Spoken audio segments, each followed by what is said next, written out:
remain without a response. We are coordinating internationally in the United Nations Security Council. We and other states have made it clear last night that Russia has no backing in the world for acting the way it did.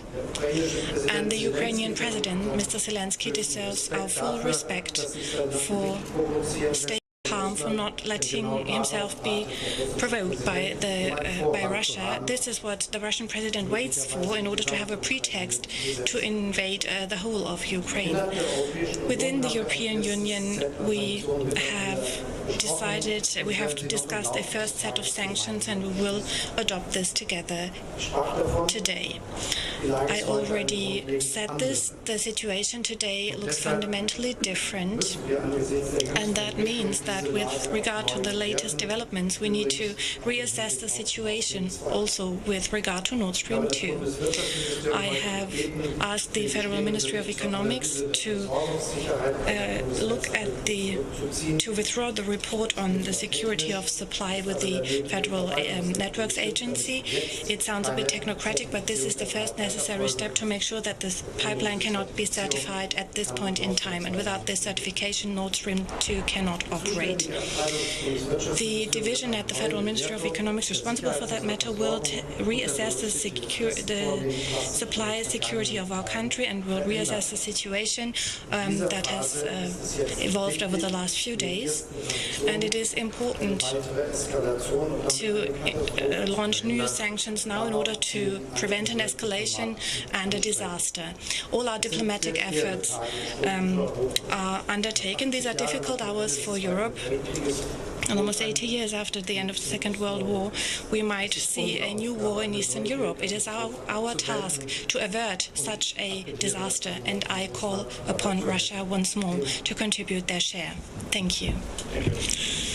It's a great pleasure to be here in Berlin today and to receive such a warm welcome from Chancellor Scholz, and to say, as you have said, Ireland and Germany are old and very close friends, and relations between us are growing stronger all the time. We look forward to deepening even further the economic and trade links between our two countries. We also work closely together in the European Union, where we are of like mind on so many of the vital challenges that we collectively face. Chancellor and I share the ambition to see this cooperation increase in both our national interests, but also our common European. I look forward to discussing developments related to Ukraine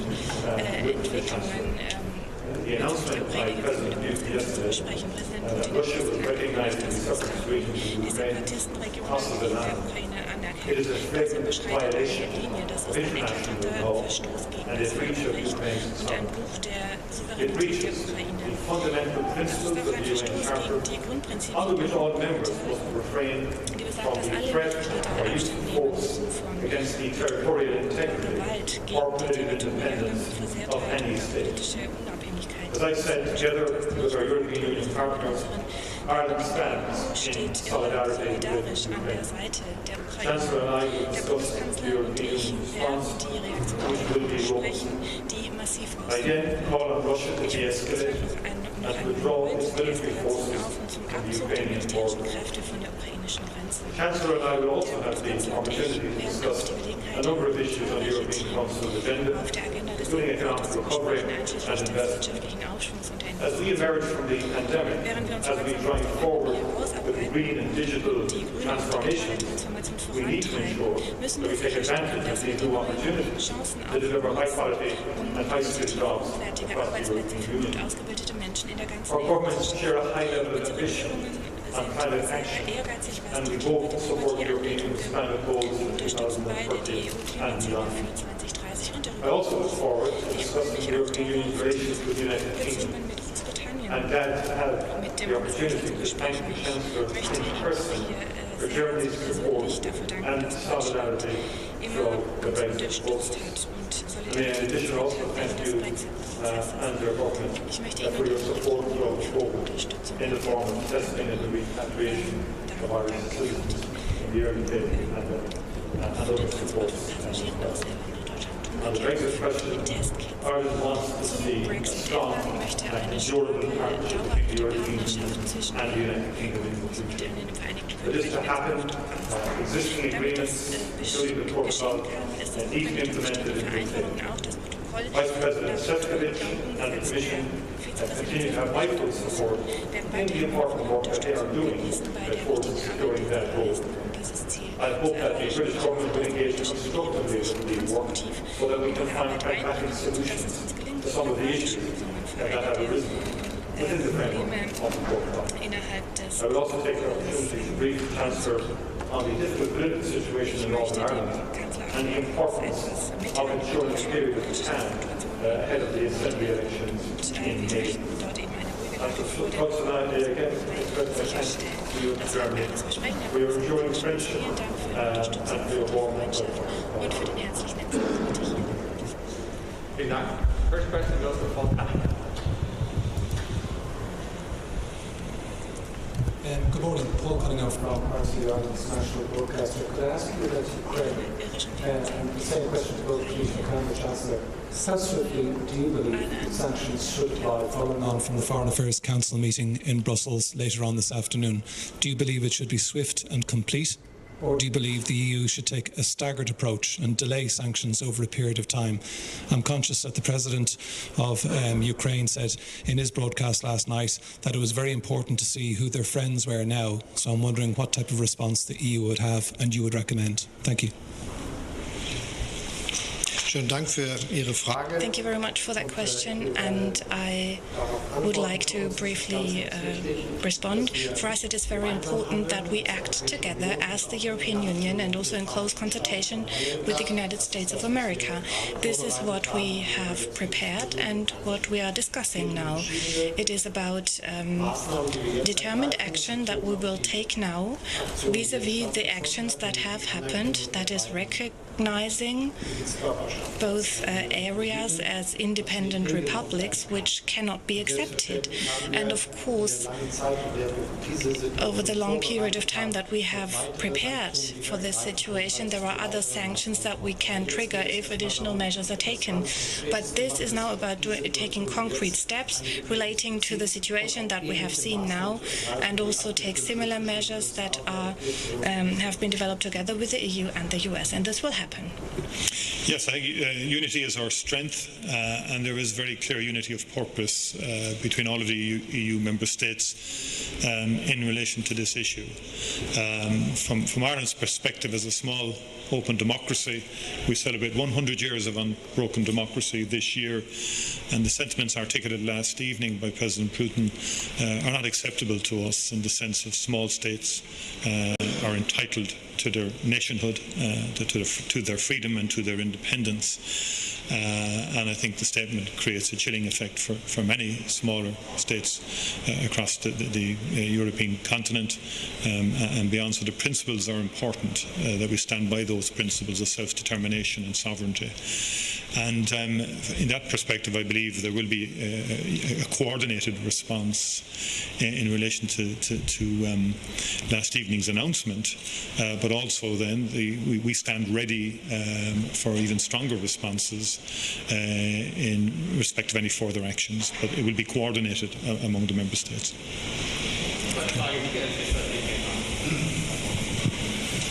Vielen Dank, Herr Bundeskanzler. Thank you very much, Chancellor. You said that the certification procedure for Nord Stream 2 has been suspended.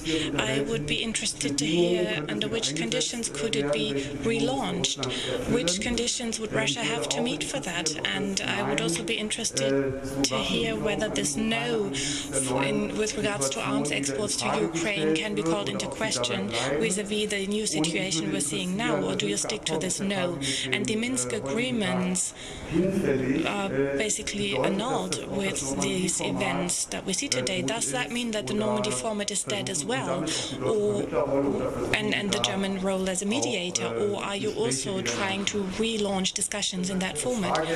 Thank you very much for that question. In very concrete terms, the report on the security of supply is an important precondition for the certification procedure, and the Ministry of Economics is charged with writing this report. I I exchanged on that with Minister Habeck for quite some time now, and now we have a situation in which we need to reassess the situation. So the existing report is withdrawn now, and the Ministry of Economics will work on a new report, and all the assessments that we make will feed into this report. So the procedure is being impacted, and there will be a new course for this project. And necessarily this happens because the Ministry of Economics needs to redraw this report, and I think it will take some time. And the second remark would be with regard to the Normandy format. It continues to be an important format. We have this as a platform, and President Macron and I have discussed in much detail that we want to continue to use this platform. We've also discussed this with the Ukrainian president and agreed together on this, and now we're trying to find a way in this difficult situation to build on that format. It exists as a format for talks, but let me be very concrete. The situation is serious and remains serious. The troops are there, and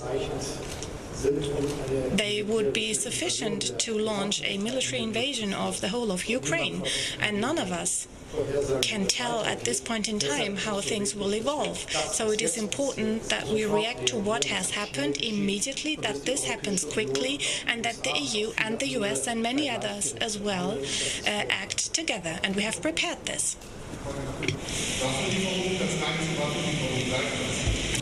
Sorry, no microphone. The situation remains unchanged.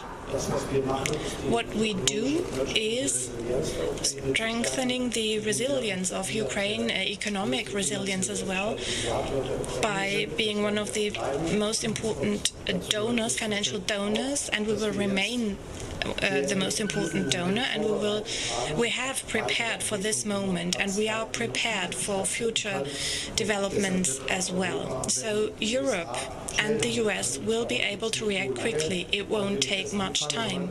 We're not starting now. We have prepared for this over the last few weeks and months, as the federal government has done, as you can see today. Danke, Derek Scully, Irish Times. Herr Bundeskanzler, egal was Russland in Ukraine Mr. Chancellor, regardless of what Russia wants to do in Ukraine and regardless of Nord Stream 2, Germany is a big buyer of gas from Russia and will remain so. What are you doing in order to reduce this dependency? How do you want to change this? An MP from Mr. Scholz's party, Jens Zimmermann, told me that unless Ireland gets more active on data protection and its European data protection responsibilities, it could damage Ireland's reputation in Germany the way Ireland's fiscal policy did. Do you accept that criticism, and will the government move to review the DPA, the Data Protection Authority procedures in Ireland that we've been waiting for since July? Thank you. Thank you for raising this question. Energy supply in Germany means that about 1/3 of our supply is from gas, and half of that comes from imports from Russia. The other imports come from Norway, the Netherlands mainly, and many other places. We have started a long time ago to reduce our dependency on gas by deciding that within only 25 years we want to have a CO2 neutral economy. Germany will shift its energy supply to an electricity-based supply. We are expanding our offshore wind energy capacities, solar energy capacities in a massive way, 600 terawatt hours now to 800 by the end of this decade, and probably twice as much by 2045, in order to be able to produce chemical substances, cement and steel without the use of fossil fuels. And what we will be using in terms of gas will be different from what we're seeing today. It will be hydrogen that we use, and we will also have to import hydrogen, but we'll be able to produce quite a big share of our need as well. And this is the the big modernization project that we have embarked on. We are always continuously analyzing our situation. We are making sure that the import capacities and possibilities we will have in the future too in order to import gas into Germany will be diversified even more. It is a task for us. It is a task for many others as well. You know that there are countries in Europe that have a much bigger share of gas in their energy mix and a bigger share of gas coming from Russia. So it is a big common European task that we will be able to master together. I wouldn't accept the criticisms in relation to our Data Protection Commission. I think we've expanded and allocated additional resources year on year. I have confidence in Helen Dixon as the leader of that commission in terms of her competence and capability. Undoubtedly, the area continues to grow and develop and becomes more challenging, but certainly as far as we're concerned, in terms of the EU framework that has been agreed in terms of this area of governance, our Data Protection Commission is well up to the mark.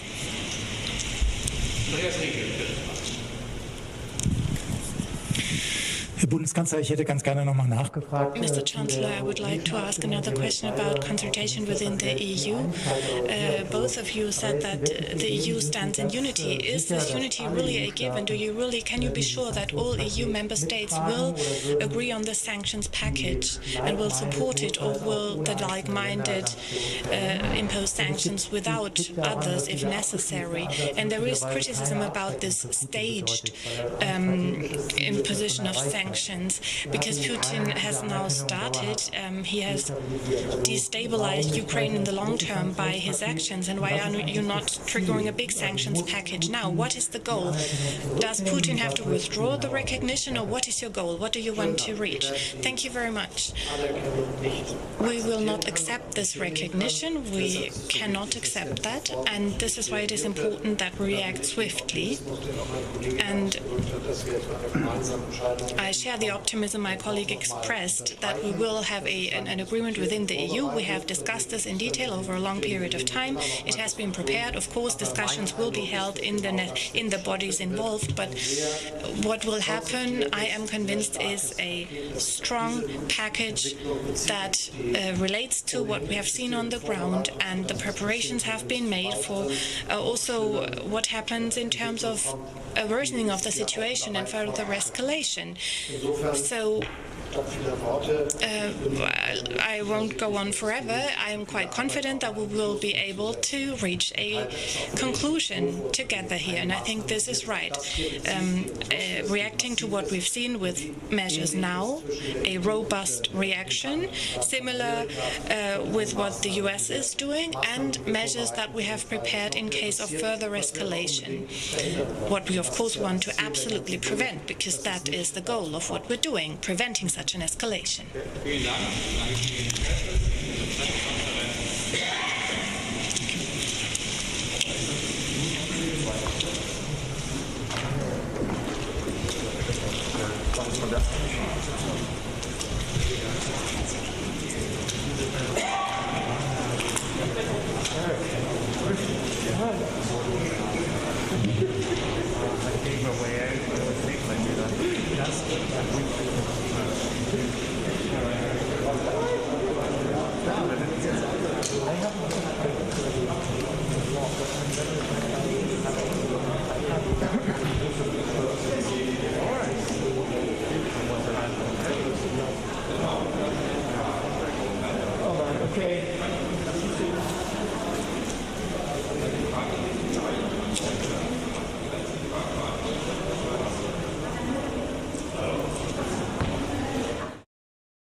Мы посмотрели, да, в Центральном федеральном округе только за